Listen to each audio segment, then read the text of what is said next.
Today we're looking at the top 6 value ETFs to buy. Sit tight and make sure that you stick till the end of the video to see which of these value ETFs get the number 1 spot. Number 6 on the list is EFV, iShares MSCI EAFE Value ETF. EFV seeks to track the investment results of an index composed of developed market equities, excluding the US and Canada, that exhibit value characteristics. Exposure to a broad range of companies in Europe, Australia, Asia, and the Far East thought to be undervalued by the market. Secondly, you get targeted access to a specific category of EAFE stocks, which is the index that this ETF invests in. This ETF can be used to tilt an international stock allocation towards value stocks. EFV currently holds 498 holdings, with top holdings in Shell, NOVARTIS, and BHP Group. The top 10 holdings of this ETF weigh about 18.69% of the portfolio, and that makes this ETF one of the more diversified on this list. Across this ETF's almost 500 holdings, the average price to earnings ratio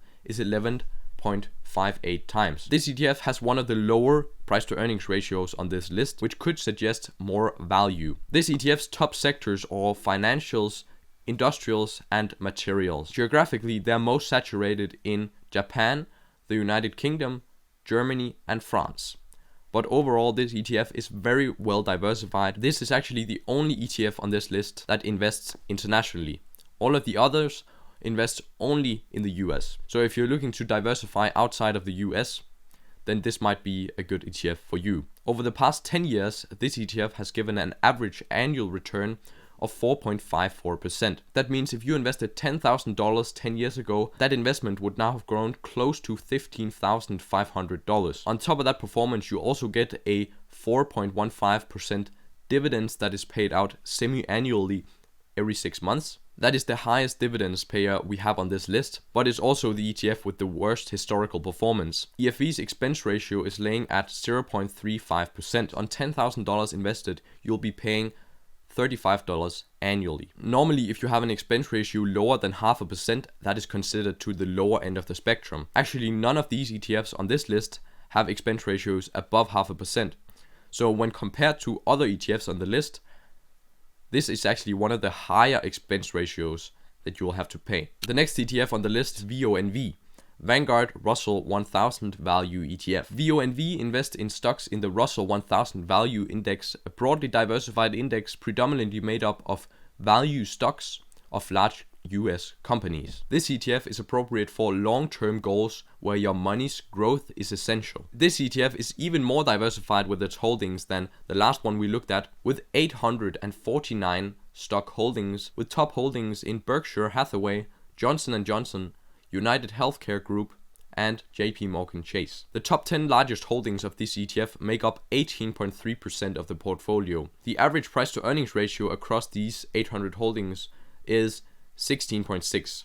These stocks in this ETF are all in all a little bit more expensive than the last ETF we looked at, but still way lower than, for example, the S&P 500. The main sectors that this ETF focuses on is financials, healthcare, and industrials. Like the rest of the ETFs on the list, this ETF invests 100% in the United States. And over the past 10 years, your average annual return would have been 11.63%. That means that if you invested $10,000 10 years ago, that money would now have almost tripled to around $30,000. And on top of that amazing growth, you actually also get a dividend of 1.74%, and that is paid out quarterly every 3 months. What makes this ETF even better is the insanely low expense ratio, only 0.08%. And that means on $10,000 invested, you'll have to pay $8 annually. It's only getting better from here, so let's continue on with the next one, RVL, Invesco S&P 500 Revenue ETF. RVL tracks a revenue-weighted index of the S&P 500 stocks. The fund will invest at least 90% of its total assets in securities that comprise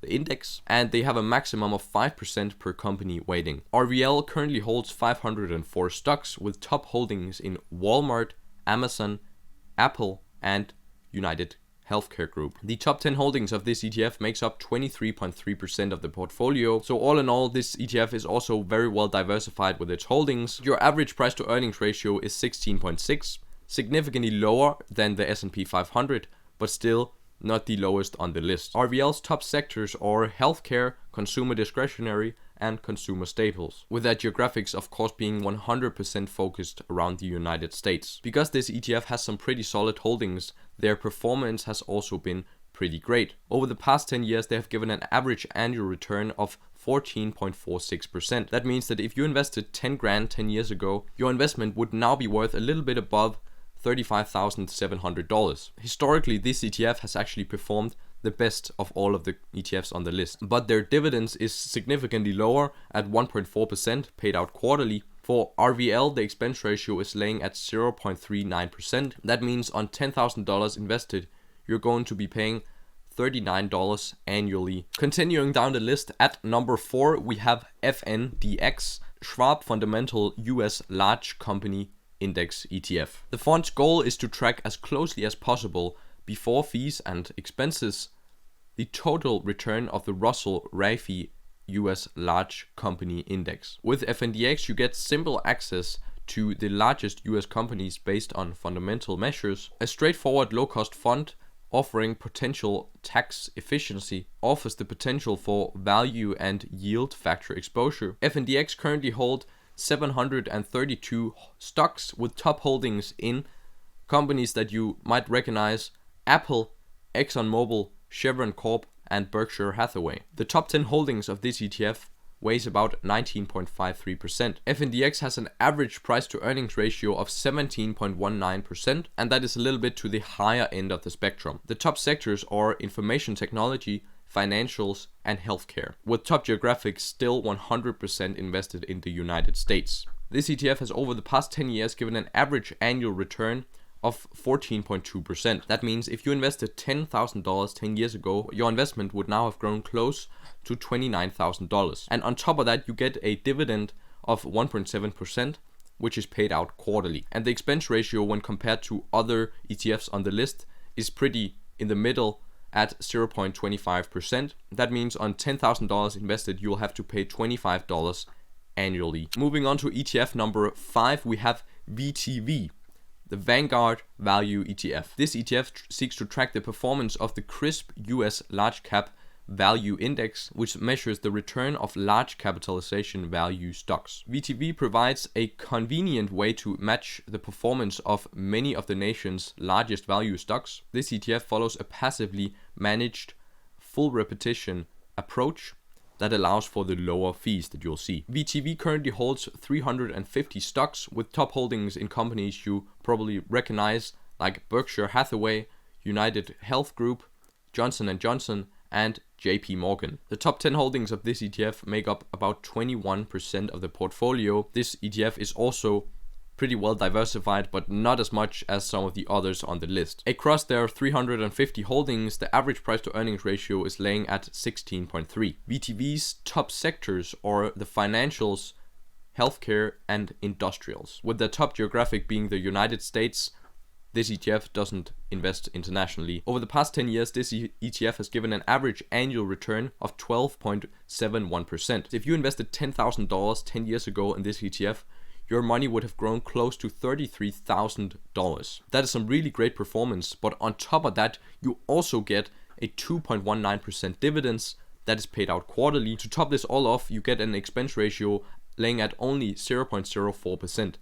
That means on $10,000 invested, you'll have to pay only $4 annually. And for the number 1 spot, we have VLUE, iShares MSCI USA Value Factor ETF. Their investment objective is to track the investment results of an index composed of US large and mid capitalization stocks with value characteristics and relatively lower valuations. With VLUE, you get exposure to large and mid cap US stocks with lower valuation based on fundamentals. VLUE currently holds 149 stocks, top holdings in names you might recognize: AT&T, Intel, Cisco, and Micron. This ETF's top 10 largest holdings make up around 33.6% of the portfolio, which makes this ETF one of the less diversified ones when it comes to their holdings. Across this ETF's 150 holdings, the average price to earnings ratio is coming in at 10.82%.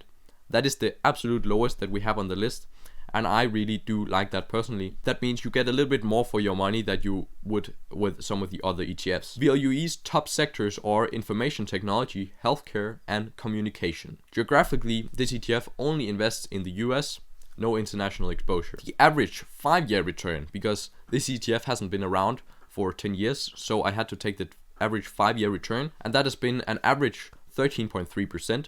So really good performance. Also, if you invested $10,000 in this ETF 5 years ago, not 10 years ago, but 5 years ago, your money would have grown to around $16,500. On top of that asset appreciation, you also get a 2.56% dividend, and that is paid out quarterly. So that is actually one of the higher dividends payers on this list. And on top of that, you have a low expense ratio of 0.15%. You will be paying $15 on $10,000 invested annually. And if you happen to be looking for some high growth clean energy ETFs, then click this video right here. With that said, have a great rest of your day. Bye bye.